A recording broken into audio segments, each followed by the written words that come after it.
Bonjour à tous, alors bienvenue sur ma chaîne YouTube Zilo Cuisine.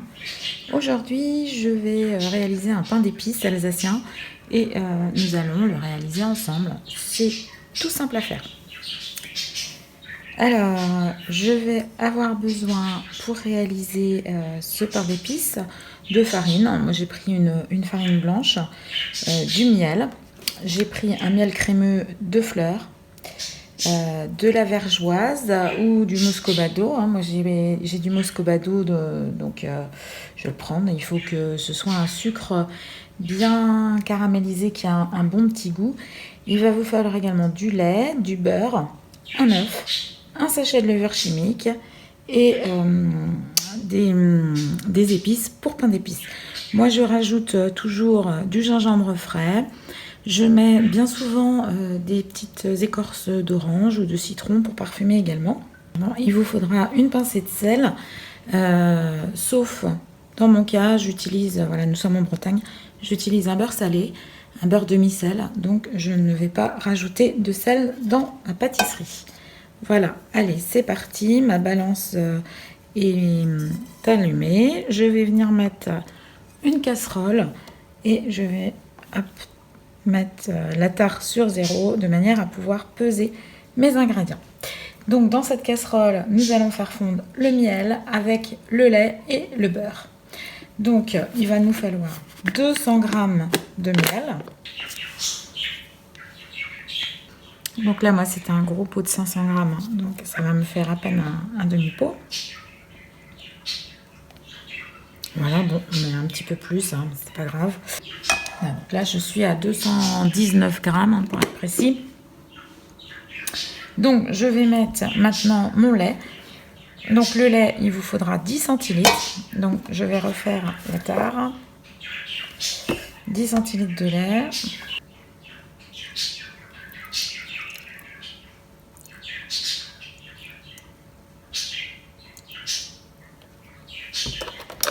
C'est parfait. Donc, on va déjà mettre ça à tiédir sur le feu. Je vais mettre ma casserole là sur le feu pour faire fondre le miel dans le lait. Et je vais venir pendant ce temps-là peser mon beurre. Donc je vais utiliser 50 g de beurre. Donc ici, moi je prends du beurre demi-sel. Alors 50 g, ça fait pas, c'est pas énorme, hein. On va voir ce que ça fait. Ben voilà, j'ai 49 g, c'est parfait. Et je vais couper mon beurre en petits morceaux.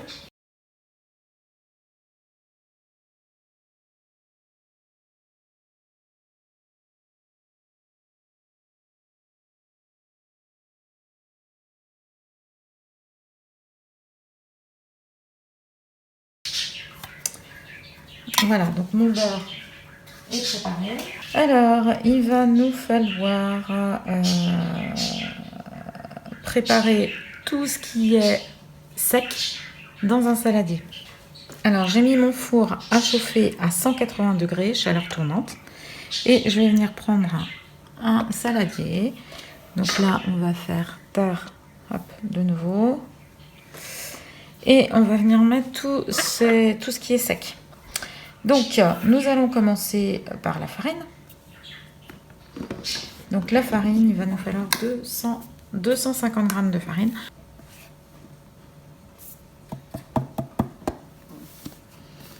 Voilà, 250 g de farine. Mon petit sachet de levure. Donc, un sachet complet de levure chimique. Donc, si vous avez besoin de mettre du sel, si votre beurre est doux, vous le mettez également à ce moment-là. Et puis, nous allons maintenant mettre alors la vergeoise. Donc, moi, dans l'occurrence, ça sera du muscovado, hein, vergeoise, muscovado. Enfin, plus qu'un sucre roux, il faut vraiment que ce soit bien corsé quand même.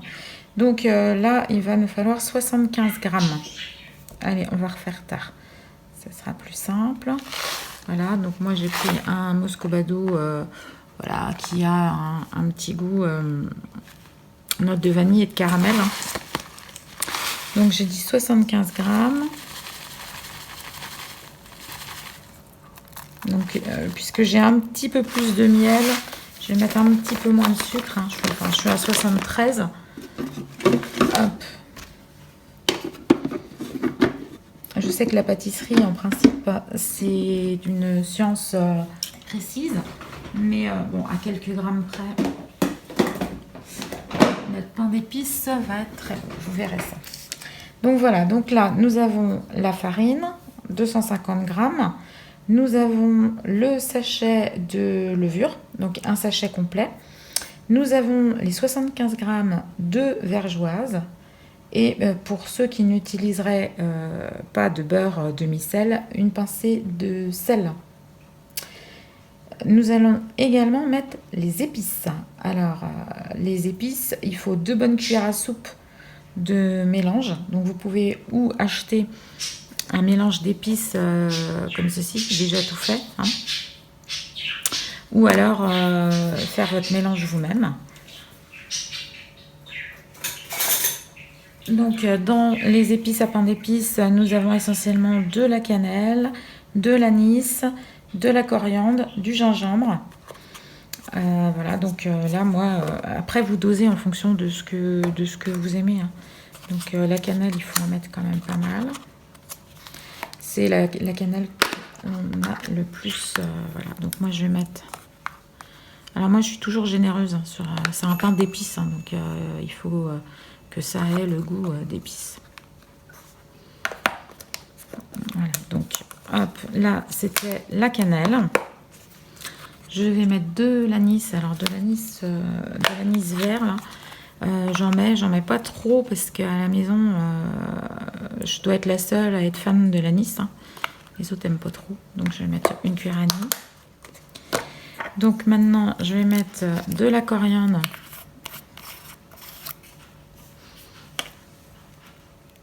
Allez, en retirant l'opercule, ça sera plus facile. Hein.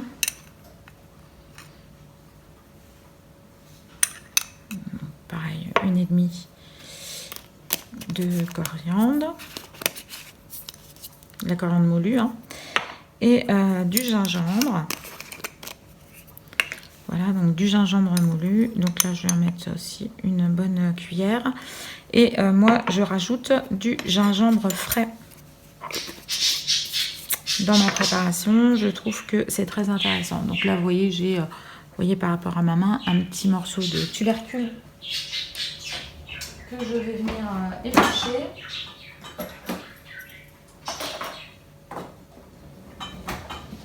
Voilà, je vais venir éplucher et râper.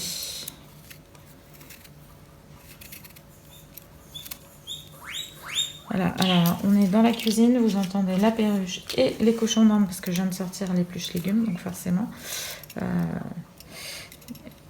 comme quoi ce n'est pas l'odeur qui les fait réagir, mais plutôt le bruit des ustensiles. Mais non, ça n'est pas ni de la pomme ni de la carotte. Donc il n'y aura pas d'épluchure les babettes.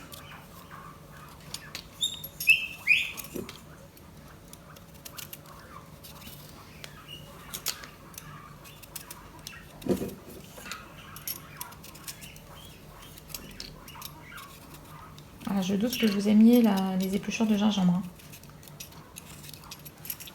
Voilà, donc quelquefois, quand je n'ai pas de gingembre frais dans le frigo, j'utilise du gingembre confit. J'en ai toujours un petit peu à la maison et je l'utilise. Alors là, je vais venir le râper assez fin.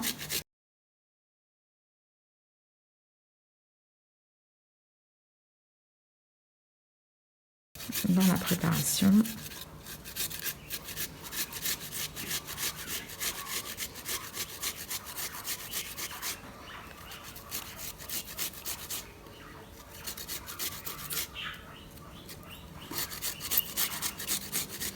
Donc vous mettez à votre goût. Moi j'aime bien quand c'est un peu relevé, un petit peu piquant quand même, hein, le pain d'épices. Donc je lésine pas sur les épices et entre autres sur le gingembre, que ce soit du gingembre confit ou du gingembre frais. Je trouve que c'est agréable. Alors le gingembre confit, vous le coupez en petits morceaux. Et forcément, c'est des morceaux où on tombe, c'est comme dans un cake, hein, quand on tombe sur la cerise, bah là c'est quand on tombe sur le morceau de gingembre confit, c'est un petit peu plus relevé. Vous pouvez ajouter aussi du poivre hein, si vous voulez dans le pain d'épices. Il y a des poivres qui sont pas forcément forts mais qui sont très parfumés.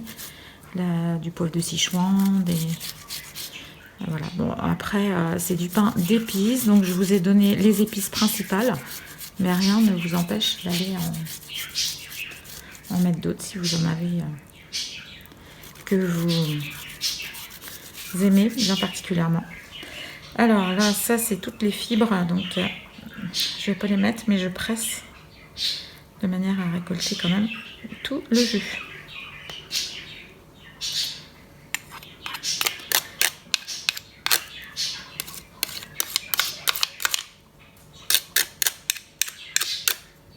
Voilà.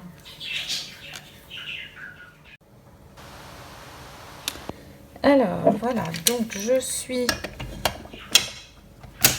ici avec mon miel qui a commencé à bien fondre. Donc voilà, je vais le remuer énergiquement avec le lait et je vais ajouter les petits morceaux de beurre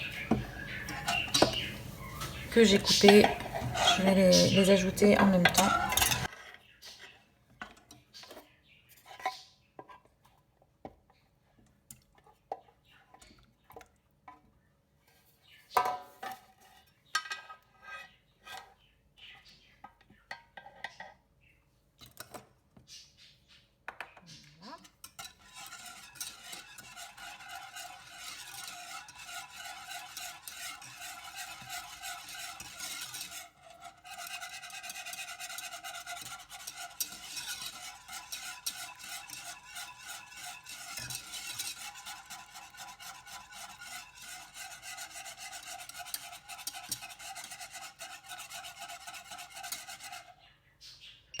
Donc j'éteins, juste comme le beurre est pratiquement fondu, j'éteins pour pas non plus que mon appareil liquide soit trop chaud, puisqu'il va falloir l'incorporer maintenant, enfin voilà, cette partie liquide à tout l'ensemble de ce qui est solide et que nous avons mis dans un saladier. Alors voilà le contenu du saladier. Je vais y ajouter, donc là, hein, je vous rappelle, farine, du muscovado, la levure et les épices. Je vais rajouter également, alors j'ai ici des petits morceaux d'orange confit. Voilà, je vais rajouter ça dedans, ça va donner du moelleux au pain d'épices. Et puis du parfum, ça va donner du goût, du parfum. Donc voilà, je vais y aller, hein. Je vais être généreuse, je vais en mettre. Allez hop, je vais tout mettre.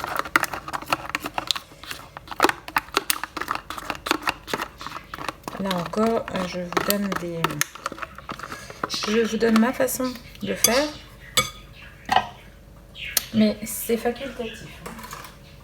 Et pour finir, pour redonner toujours du goût, je vais utiliser des huiles essentielles de citron. Alors c'est du citron ou citron bio ou choses comme ça, hein. Alors là il en faut vraiment très peu et je vais mettre 2 gouttes. Voilà, ça donne un goût d'écorce, hein, de citron.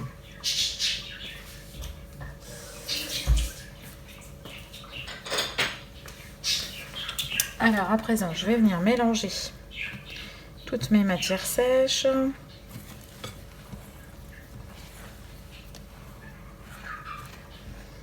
La farine, les épices. Donc vous pouvez mettre aussi, si vous voulez un petit peu plus de goût, quelque chose de plus corsé.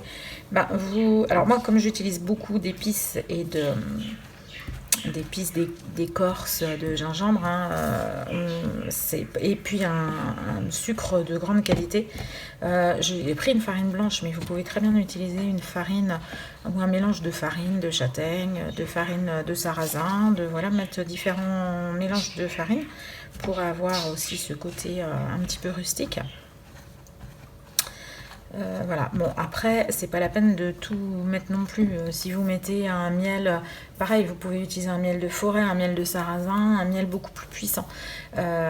Si vous mettez et un miel très puissant et beaucoup d'épices et un sucre de grande qualité plus une farine de châtaigne par exemple, bah, on ne trouvera plus les goûts. Enfin, il sera très bon votre pain d'épices, mais c'est vrai qu'on ne trouvera plus forcément les goûts de tout. Alors maintenant, vous voyez, j'ai fait un puits au milieu et je vais venir verser mon appareil liquide.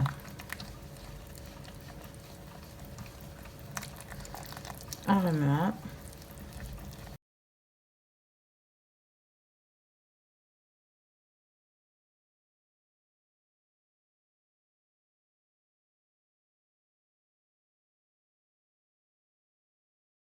Donc forcément, comme le liquide est chaud, l'effet de la levure va s'activer tout de suite. Vous allez voir, votre mélange il va avoir tendance à gonfler et à mousser. Il ne faut pas le mettre non plus trop brûlant dessus. Mais voilà, le fait que ce soit chaud, enfin tiède, ça va activer tout de suite la levure, ça va faire des bulles, ça va gonfler.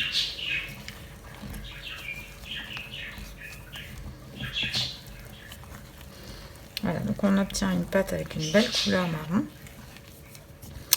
Et une fois que la mêlée va être bien mélangée, alors ce ne sont pas des grumeaux que vous voyez, ce sont mes petits quartiers d'orange qui font des... que l'on voit dans la pâte. Voilà, donc une fois que la mêlée est bien faite, on vient y ajouter un œuf. Donc moi j'ai ici un œuf fermier. Voilà, donc j'espère toujours qu'il n'y a pas un petit poussin qui sorte.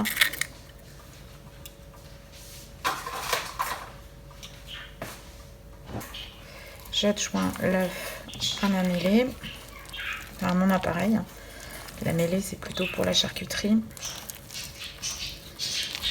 Donc à l'occasion, je vous ferai en vidéo la prochaine fois que je préparerai des saucisses ou du pâté.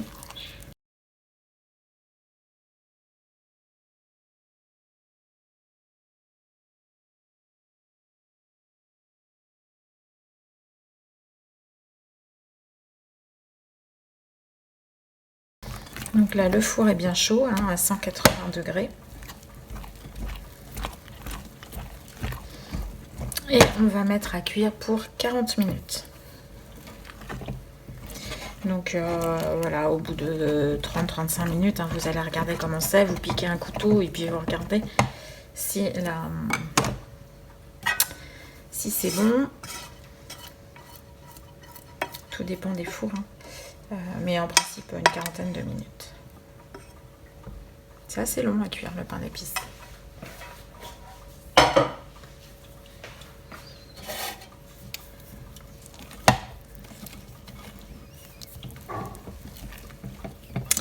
Voilà, donc maintenant je vais venir déposer ma pâte dans mon moule.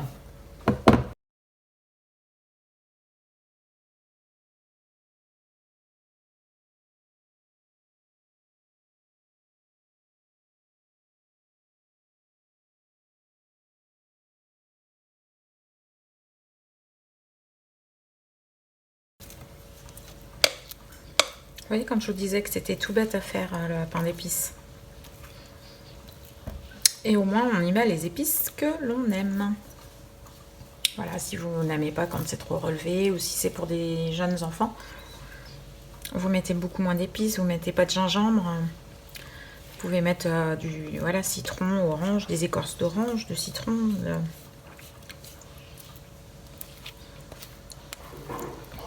Vous mettez pas d'anis si les gens n'aiment pas l'anis. Si vous n'avez pas de poudre d'anis, vous pouvez également remplacer par de l'apéritif anisé, hein. Du Pernod, du Ricard, des choses comme ça. Et donc des fruits confits. Donc gingembre, citron, orange. Et vous pouvez mettre un petit peu de tout. Voilà. Alors voilà mon pain d'épices. Je vais aller le mettre dans le four. et je vous retrouve dans 40 minutes. Alors voilà, donc après 30 minutes de cuisson, on va faire le test du couteau. Donc déjà il est super moelleux, mais il n'est pas encore assez cuit. On va voir, je ne sais pas si 10 minutes supplémentaires vont suffire, il va peut-être falloir faire encore un petit quart d'heure. Allez, c'est parti. Alors voilà le pain d'épices après 45 minutes de cuisson. Et voilà, c'est impeccable. C'est juste ce qu'il faut, vous voyez, hein, je reteste avec vous. Hop, la lame est bien sèche, ça a parfumé toute la maison. Ça sent bon, maintenant il est chaud, donc il va falloir attendre pour le déguster. Et puis le pain d'épices, en principe, ça se fait toujours un petit peu rassir. Alors voilà ce pain d'épices qui est déjà bien entamé. Et vous voyez, il reste très moelleux. Et facile à trancher. Bon, j'espère que cette recette vous aura plu, qu'elle vous donnera envie de faire du pain d'épices, parce que ça n'a vraiment rien à voir avec le pain d'épices que l'on peut trouver acheté tout fait en grande surface. Et puis, vous pouvez en faire facilement plein avec différents goûts en fonction des épices que vous mettez à l'intérieur. Voilà, j'espère que ce tutoriel vous aura plu. C'était un petit échange de mes recettes, donc qui sont mes recettes, hein, donc forcément vous les adaptez comme vous voulez. Je vous remercie d'avoir suivi ma vidéo. Je vous remercie de bien vouloir liker ma vidéo et vous abonner à ma chaîne. À très bientôt. Et surtout, bon appétit!